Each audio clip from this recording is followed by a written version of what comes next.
જય શ્રીરામ ખેડૂત મિત્રો, આજે આપણી વાડીએ એગ્રીકલ્ચરના એક સાહેબ આવ્યા છે કે જે અમારી વાડીએ આવીને એમને કેવું લાગ્યું, આજે આપણે એમના મંતવ્યો જાણીએ. તો સર, આપણી વાડીએ આવીને તમને કેવું લાગ્યું જણાવો તો. હા, તમારી વાડી આવીને મને થોડો આનંદ લાગ્યો, કેમ કે તમે બધું ઓર્ગેનિક ખેતી કરો છો, બરોબર. એના અંદર જે અમે આ સ્ટ્રોબેરીના રોપા તમને આલ્યા 1500, હાજી સર. તો એનું તમે ઉત્પાદન કરશો એવું લાગે છે, કેમ કે એનો વિકાસ સારો છે. જે તમે વાવેતરની ટ્રીટમેન્ટ કરી, બીજું કે તમે ગ્રો કવર લાયા, એના અંદર શું કે જીવાત પણ ઓછી આવશે, બરોબર.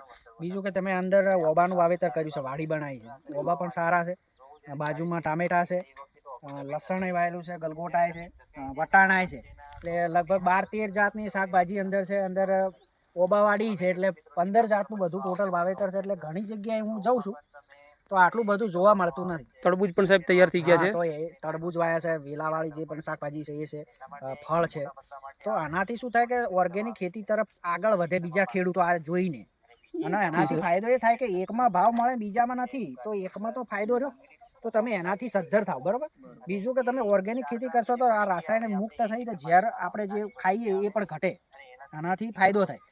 આ તમે જે વાવેતર કર્યું એ ગામવાળા જુઓ, બતાવો, આજુબાજુના બધા હોય એમને કહો આ રીતનું વાવેતર કરે, અને આનાથી ઘણા બધા ફાયદા થાય.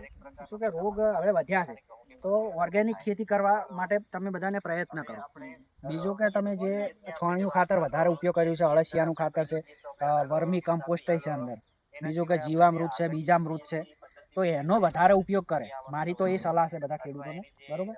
અને આ ખેડૂતો છો તમે બધા, તમે થોડી માહિતી આપો કે આ જોઈને તમને કેવું લાગે છે, તમને વિચાર આવે છે કે આવું આપણે કરવા જેવું છે? ના ના, હારી એની મહેનત પણ ખૂબ સારી છે. અને આ જે સ્ટ્રોબેરી છે, આ આંબાનું વાવેતર છે, અંદર વટાણા છે, ટામેટા છે, મરચા છે, બધું ખૂબ સારી રીતે ટ્રીટ કરેલું છે. અને મતલબ સારું બધું ઓર્ગેનિક કરે અને બીજા પણ ખેડૂતો કરે એવી આપણે એમની સલાહ છે. એમ બધું સારું છે.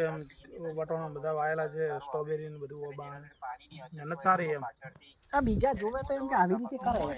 તો ખેડૂત મિત્રો, તમે જોયું કે આજે આપણા એગ્રીકલ્ચરના જે સાહેબ આવ્યા એમને પણ બહુ સારી આપણને સલાહ અને સૂચન આપ્યું છે. અને આપણા ગ્રામજનો જે આપણા ખેડૂત મિત્રો જ છે એમને પણ સારી સલાહ અને સૂચન આપ્યું છે. તમે આપણી વાડીએ આવો, એકવાર મુલાકાત કરો, તમે પણ રૂબરૂ જુઓ.